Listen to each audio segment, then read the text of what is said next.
Sir ఇప్పుడు పవన్ కళ్యాణ్ అంటే AP ఉప ముఖ్యమంత్రి పవన్ కళ్యాణ్ అండ్ డైరెక్టర్ త్రివిక్రమ్ భేటీ కాబోతున్నారు.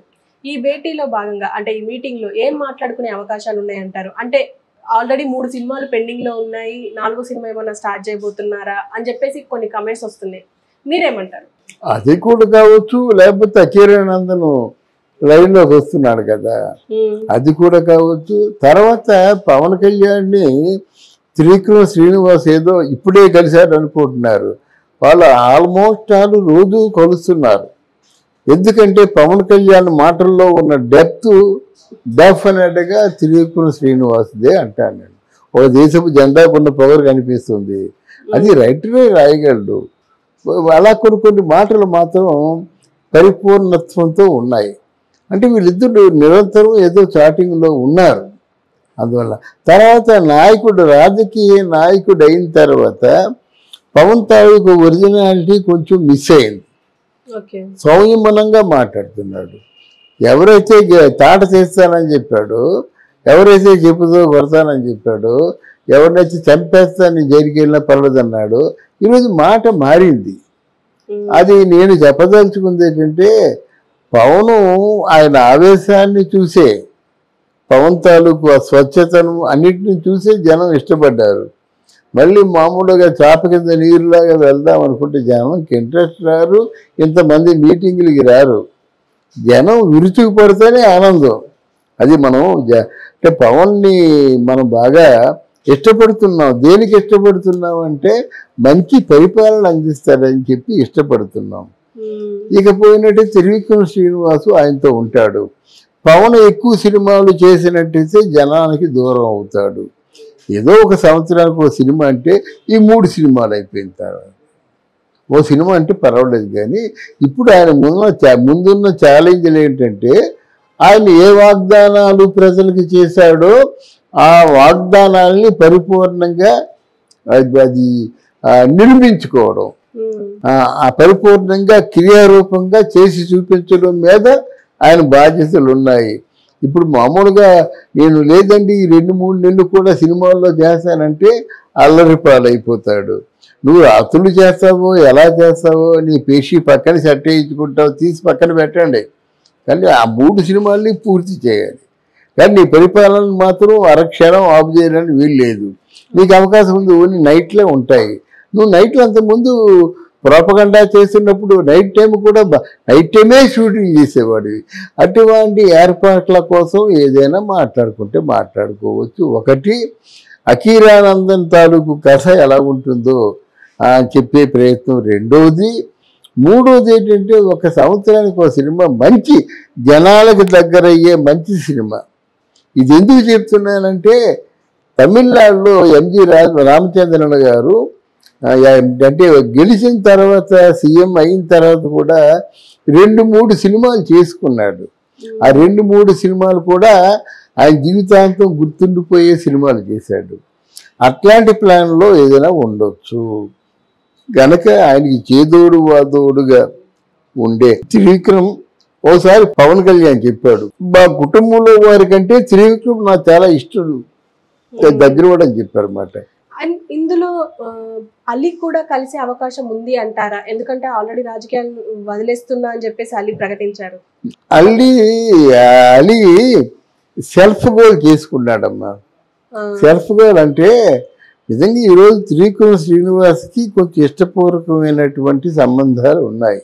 ఆయన్ని లైక్ చేస్తాడు, ఆలీని లవ్ చేస్తాడు. అంటే ఆలీ తనకి చాలా ఇష్టమైన వాడు. ఆలీ సినిమాల్లో లాంటి సినిమాల్లో లేకపోతే నేను యాక్ట్ చేయలేనని బాహాటంగా చెప్పినటువంటి రిలేషన్ ఉంది ఆలీకి. కానీ తనకు తానే దూరం అయ్యాడు. ఆయన మాట్లాడేంటంటే, అలీ నాకు అంత ప్రాణమిత్రుడు కదా, వచ్చి నా కష్టాలు సుఖాలు నా అవమానాలు అన్నీ చూడొచ్చు కదా, నా దగ్గర ఉంటే నాకు కొంచెం స్వాంతన చేకూరుతుంది కదా అని ఆయన ఆలోచన. నన్ను పెళ్ళలేదు కదా అంటాడు ఈయన. ఇప్పుడు నీ పొజిషను ఆలీ పొజిషను ఒకటేనా? ఆయన నాయకుడు, నువ్వు సేనానివి, నువ్వు వెళ్ళాలి, నీకోసం ప్రాణాలను ఇస్తానని చెప్పి సేనానికి వెళ్తే ఆ నాయకుడికి ఇష్టం.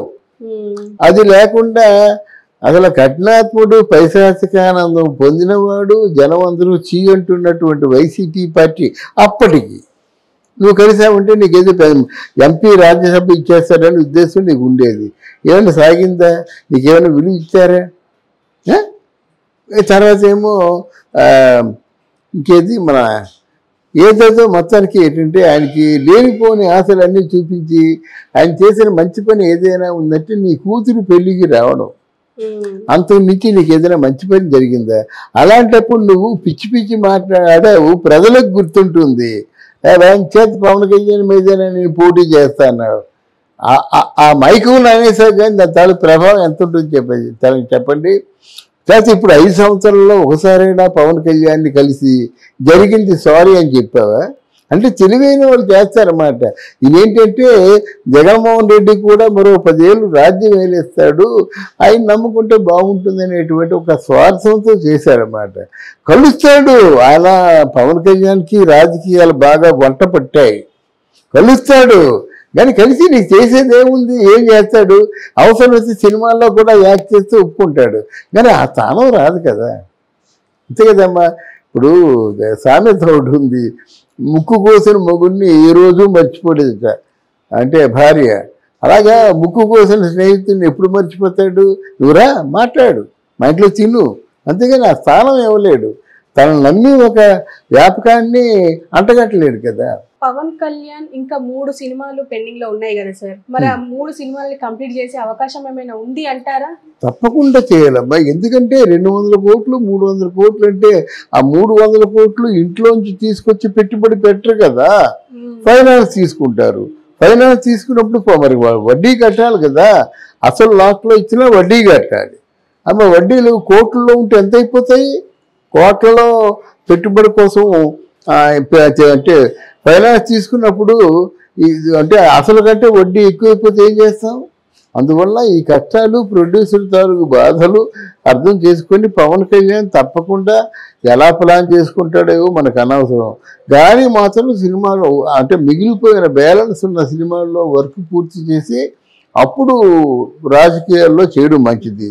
అలాగని రాజకీయాలు చేస్తూ మరి పగలు రాత్రి కనిపించినట్టు ఉంటే చాలా అవమానాలు ఎదుర్కొంటాడు.